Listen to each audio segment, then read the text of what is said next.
Hello everyone, I'm Elian. Today I'll tell you the story of why comparing yourself to others quietly steals your joy. Even when life looks fine on the outside, comparison can slowly make us feel like we're never enough. Welcome back to English and Chill. I'm so glad you're here. Let's take a deep breath together, in and out. Today we're going to talk about something almost everyone does, sometimes without even realizing it. We compare. We compare our progress, our looks, our jobs, our skills, even our happiness. And at first it might feel like motivation, but if we're honest, more often than not it just hurts. It makes us feel behind, less than, like we're not doing life right. Have you ever looked at someone else's success and felt like you were failing? Have you ever seen a friend smile in a photo and wondered why your life doesn't feel that good? It's not because you're weak, it's because your mind is trying to measure and protect you, but that same instinct can slowly take away your peace. Before we continue, if you enjoy this space, if it helps you feel calm, seen, and supported, please take a moment to like the video and subscribe, only if it feels right to you. And if you're listening from somewhere around the world, I'd love to know, where are you right now? What time is it in your country? Let's keep building this quiet little global family, one listener, one honest story at a time. Now let's go deeper. Comparison isn't new. It's been part of human life for thousands of years. But today, with social media, online updates, and constant visibility, it feels like we're living in a race we didn't even sign up for.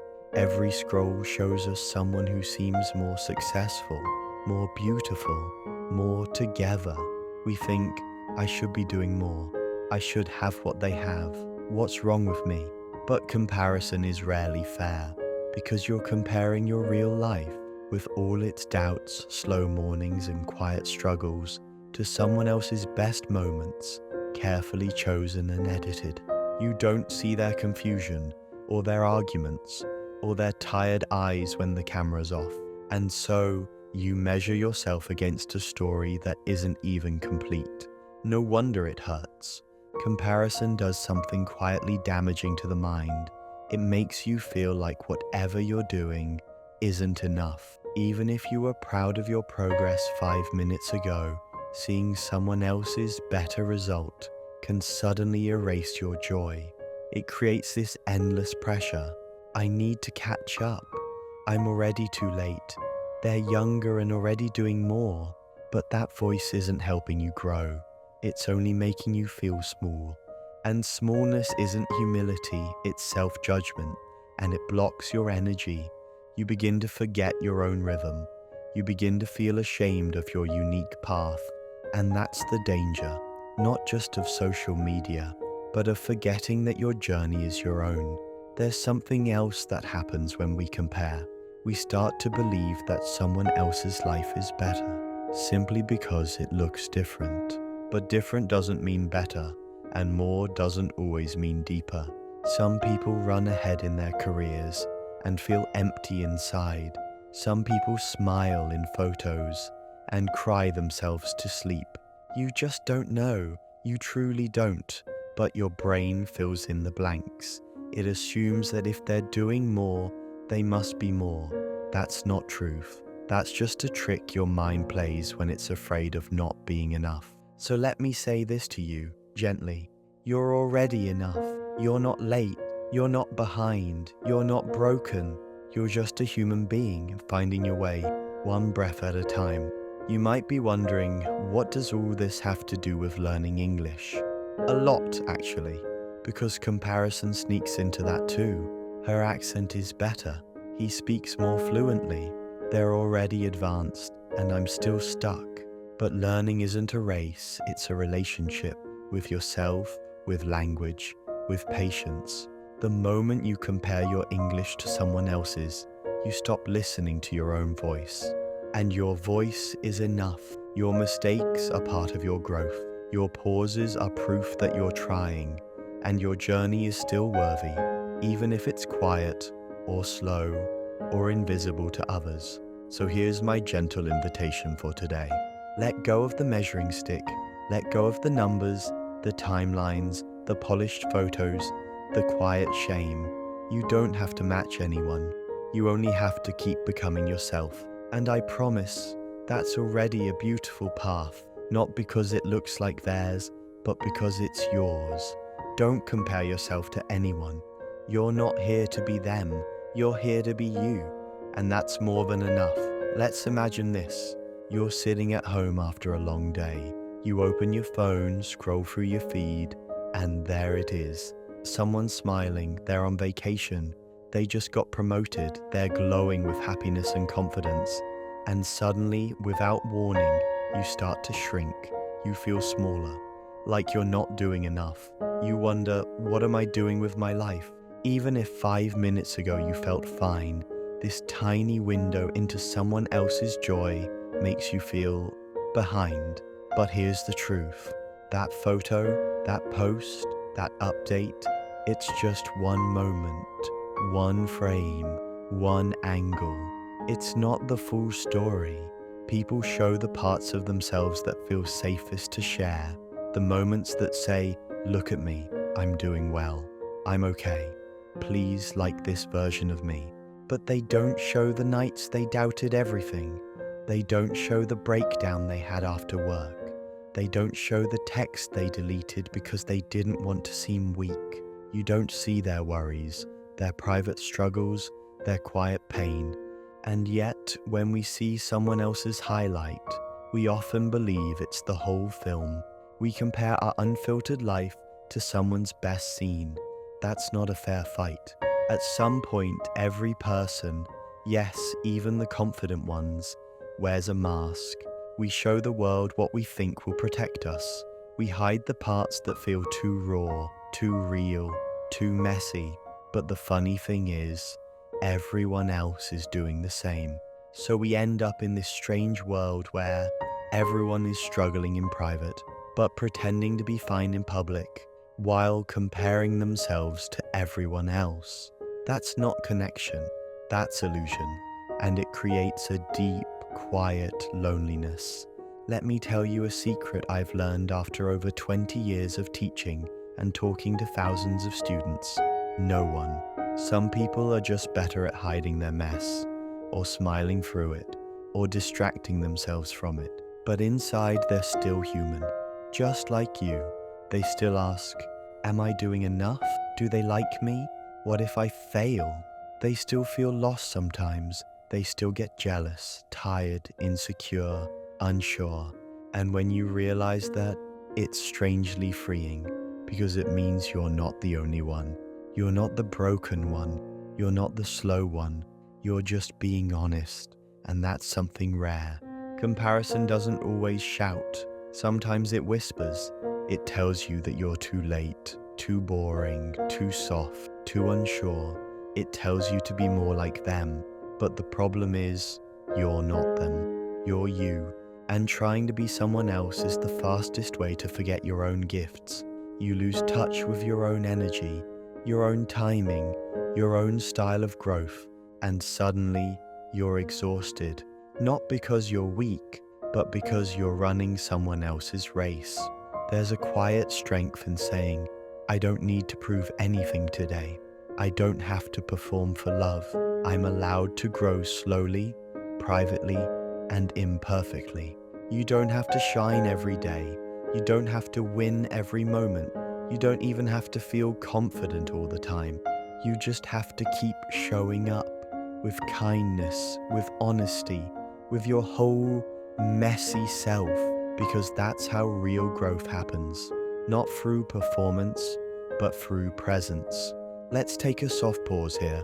If you're learning English and sometimes feel discouraged when you watch fluent speakers, please remember, fluency is not perfection. Fluency is connection. Fluency is being able to say what you mean, even if it's slow, even if it's simple. You're allowed to be a beginner. You're allowed to repeat words. You're allowed to pause and think. There is no gold medal for speaking fast. The goal is to speak true, and you're already on your way. So next time you see someone's success, try to hold this thought gently. This is just one page. I don't know their whole book. And remember, your story is still being written, and every page, even the messy ones, matters. You don't have to rush, you don't have to match anyone. You're allowed to unfold in your own time. You are not a moment, you are a journey. Let's pause for a moment. If you've ever felt like you were too slow in life, like everyone was moving faster, graduating earlier, getting better jobs, falling in love, achieving more, I want to gently tell you something today. You're not slow, you're just moving at your pace. And that's not wrong, that's not failure, that's not something to fix, that's simply your rhythm.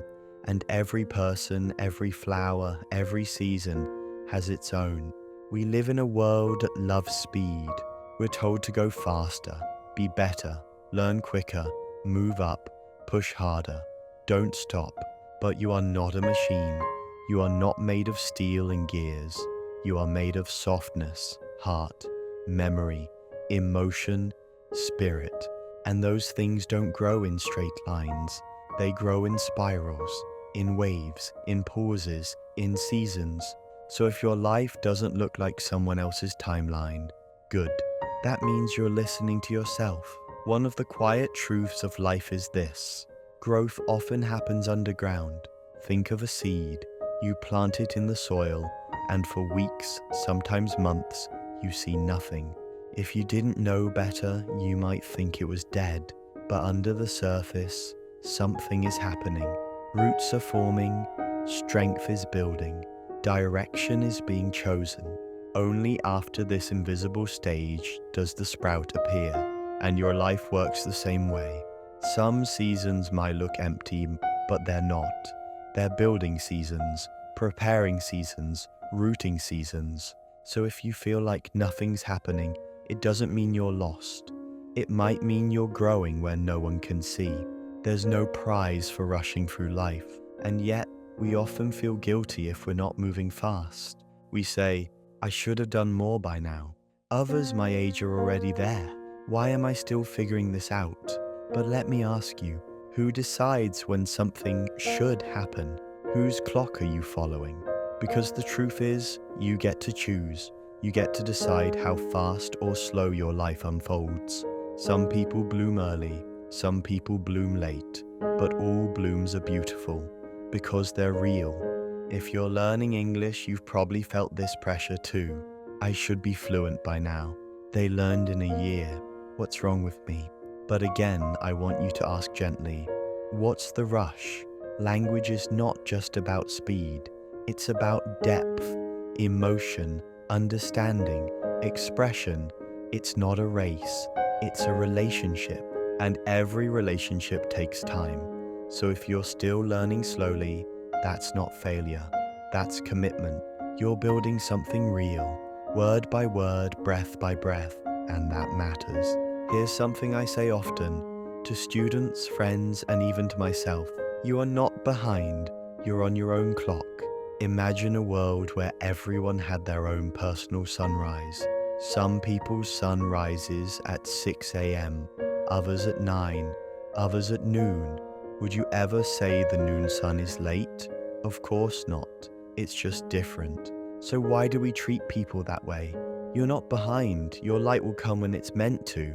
And when it does, it'll be warm and strong and just right for you. It takes courage to stop comparing and trust your own rhythm. It takes strength to say, I may not be there yet, but I'm still going. I may not know the whole map, but I'm still moving. My steps are small, but they're mine. And that's what I want for you, to move gently, to grow deeply, to trust that your pace is not a problem, because slow growth is still growth, and quiet progress is still progress. You don't need to rush to matter, you already do. So, if you feel like others are ahead, let them be. Your path was never meant to look like theirs. Maybe you're building something deeper. Maybe your story just needs more time. Whatever it is, trust it. Keep walking, step by step, day by day, And one day you'll look around and realize you didn't fall behind. You were simply becoming someone real, someone you like, someone you didn't have to rush to find. When I was in my early 20s, I had a very clear picture of what success was supposed to look like. You finish university, you land your first real job, you move into a grown-up apartment, maybe even travel, find a partner, get some kind of adult rhythm going. But for me, it didn't happen that way. I was still figuring things out. I wasn't moving fast. In fact, it often felt like I wasn't moving at all. Around me, friends were getting jobs, making money, talking about insurance and apartments and holidays. They had goals, they had plans, and I had questions. I would lie in bed at night and feel this heaviness in my chest, not from laziness, but from confusion. I didn't know what I wanted to do. I didn't know what the right path was. I just knew I didn't feel ready for any of it. And yet, the world didn't wait. Social media was already a thing. I'd scroll and see old classmates smiling in office buildings, traveling to Europe, getting married. And I remember thinking, is there something wrong with me? At some point, I stopped going online so much, not because I was trying to be wise, but because it hurt too much. And in that quiet space, something unexpected happened.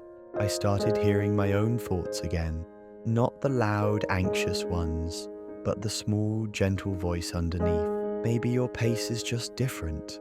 Maybe you're not lazy, you're just trying to heal.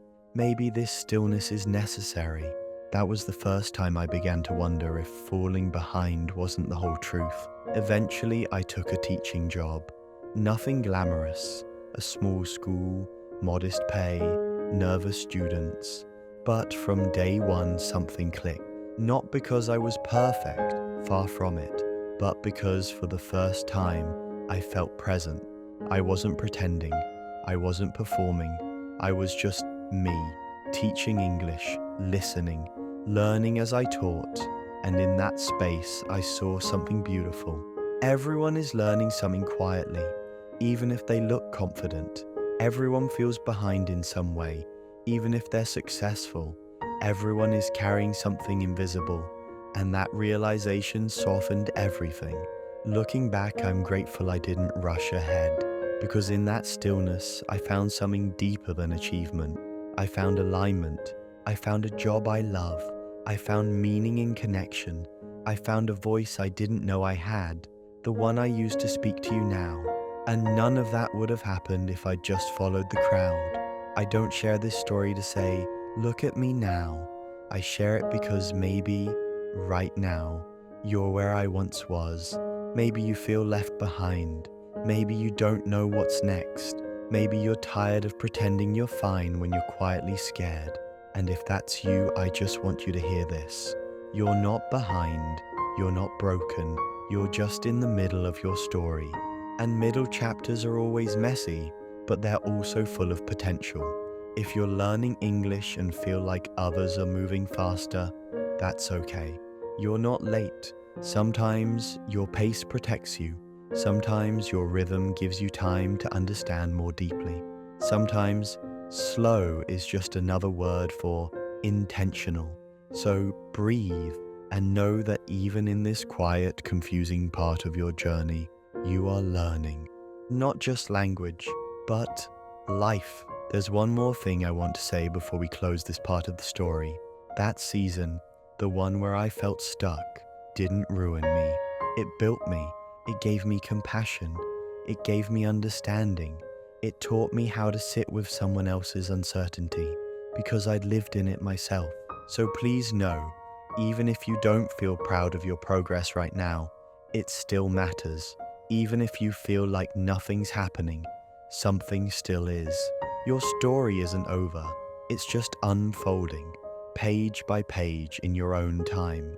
When we think of strength, most of us imagine something big.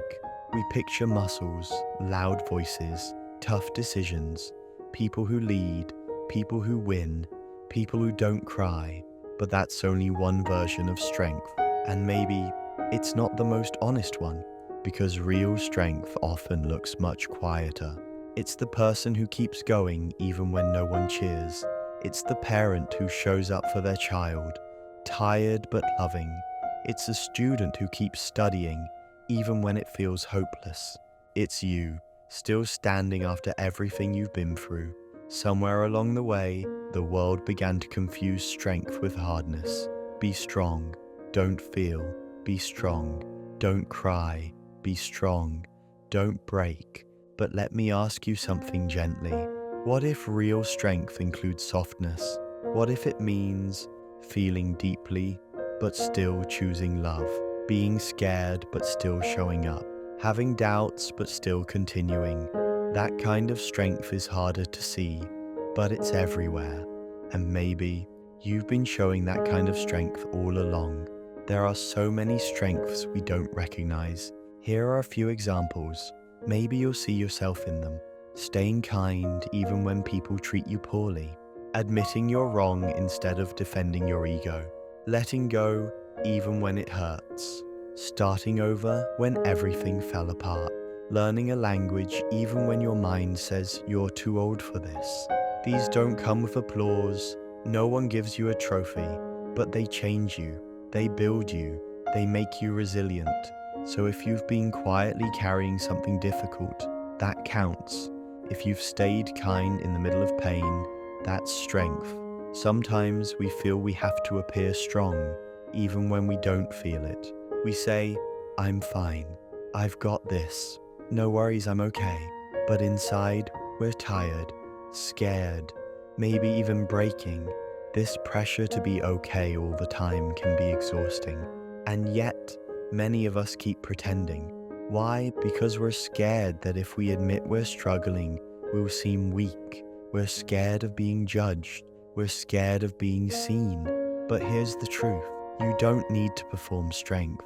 You're already strong, even in your weakness. What if we redefined what strong means? What if it sounded more like, I'm strong because I ask for help. I'm strong because I rest when I need to. I'm strong because I try again, not because I never fail. That's the kind of strength I want to live with. That's the kind of strength I hope this podcast helps you remember. Because the world doesn't need more perfect people. It needs more real ones. To all my English learners listening, you might not realize this, but what you're doing is incredibly strong. You are showing up to something new. You're listening to a foreign language. You're challenging your brain. You're opening your heart. Every sentence you try, even if it's broken, is an act of courage. Every time you speak, even if you're afraid, you're building something powerful. You're growing, and that's strength. So the next time you feel like saying, I'm not good at English, try saying, I'm still learning, and that's brave. Some people speak softly and lead with love. Some people don't say much, but their presence brings peace. Some people cry easily and still rise stronger every time. You don't have to be loud to matter. You don't have to be bold to be brave.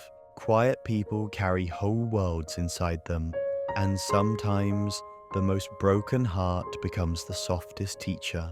If your strength looks different, that's okay. It's still real. Let me end this section with one final thought. You don't have to prove your strength. You don't have to shout it. You don't have to perform it. You don't have to make it look impressive. Just breathe. Let your strength be whatever it needs to be today. If that means getting out of bed, that's enough. If it means trying again, that's enough. If it means forgiving yourself, that's more than enough. You're doing better than you think. It usually starts quietly. You see someone achieving something and you think, wow, they're doing so well. At first, it's just observation, but then comes the next thought. I wish I was that good. I should be doing more. Why am I still not there? And just like that, you're pulled in. Not because you're jealous, but because deep down, you're afraid you're not enough.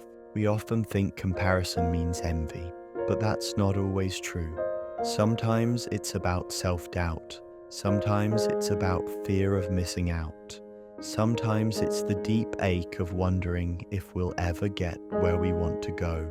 Comparison doesn't always scream. Sometimes it whispers things like, "You're falling behind.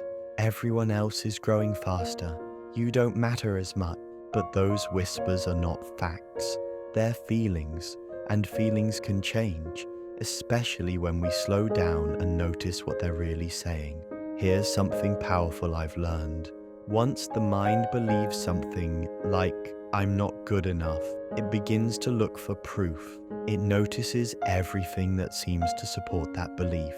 Every success of others becomes a reminder of your failure. That's called confirmation bias.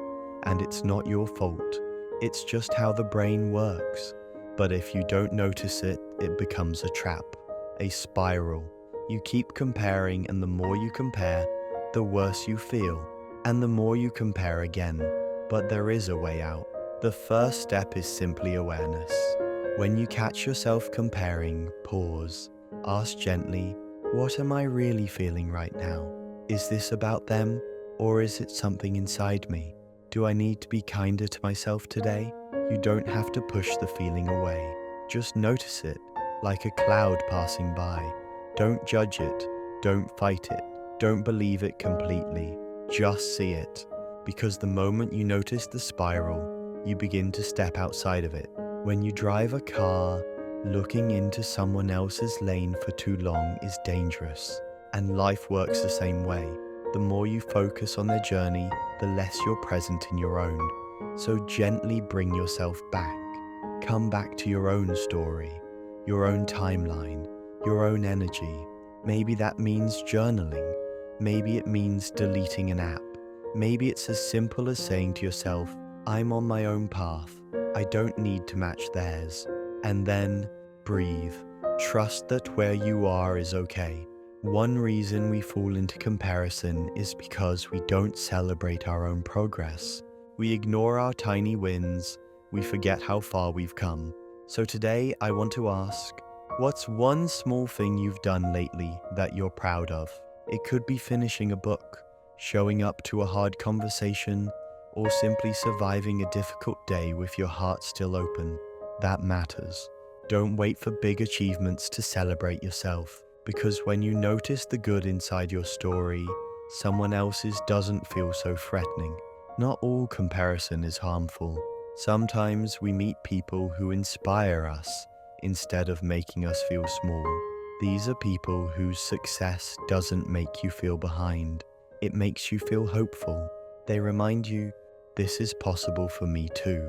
I'm allowed to grow in my way, in my time." These are role models, not rivals.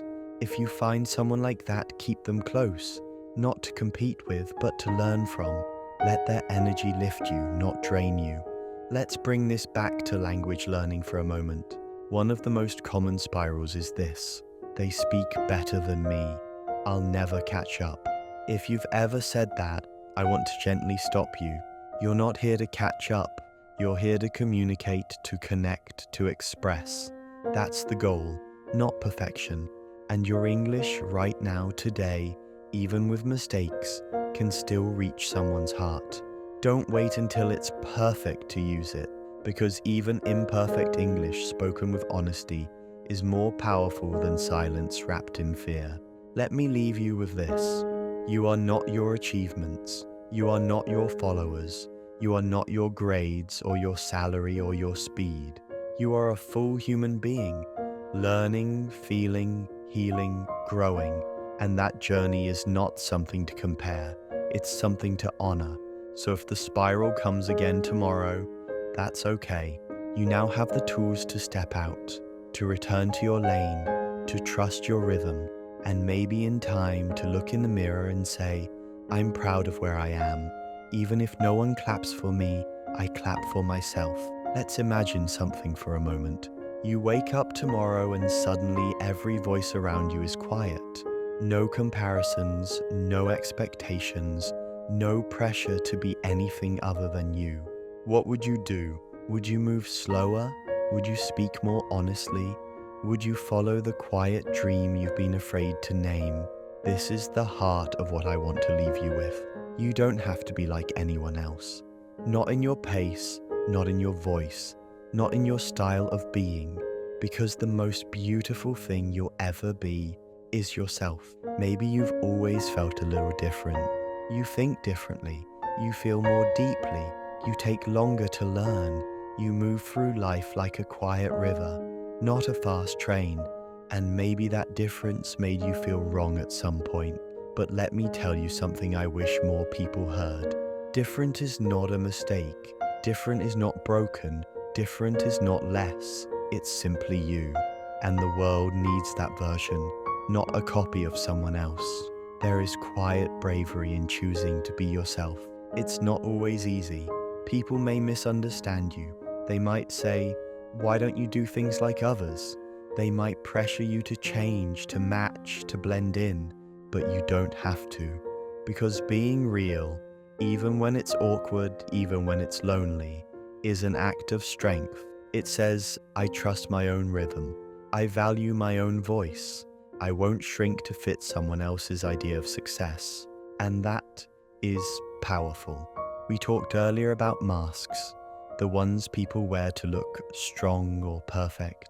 But maybe the real peace begins when we gently take the mask off. When we say, this is me, and even if I'm not always sure, I'm still worthy.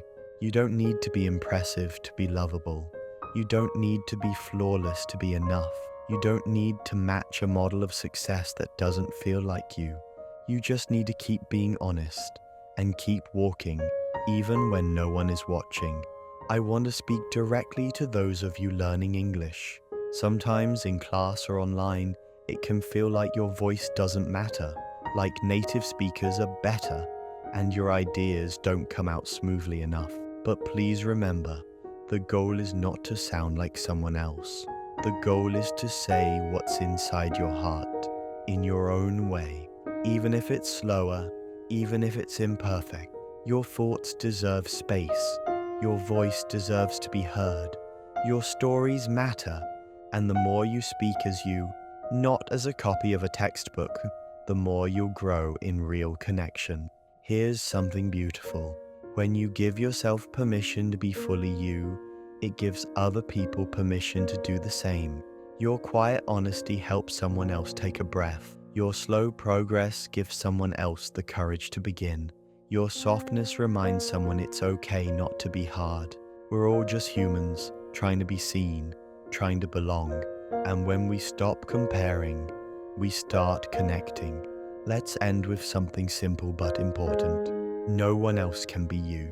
Not in the way you speak, not in the way you love, not in the way you feel and think and learn. That is your quiet superpower. So if you ever feel tempted to shrink, don't. If you ever feel like you should hide, breathe and say to yourself, I may not be loud, I may not be fast, but I am real, and that is enough. Be strong, be different, be you. Now here's the gentle close, as always. Thank you for spending this time with me. If this episode touched your heart, I hope you carry one thing with you today. You are not behind, you are not less, you are not meant to be anyone else. You are learning, you are growing, you are becoming, and every step of that journey, even the messy ones, matters. If this space helps you feel calm and understood, I'd love it if you subscribed or shared it with someone who might need it. And as always, tell me in the comments, where are you listening from? What time is it there? Let's keep growing together. No comparison, no rush. Just one gentle truth at a time.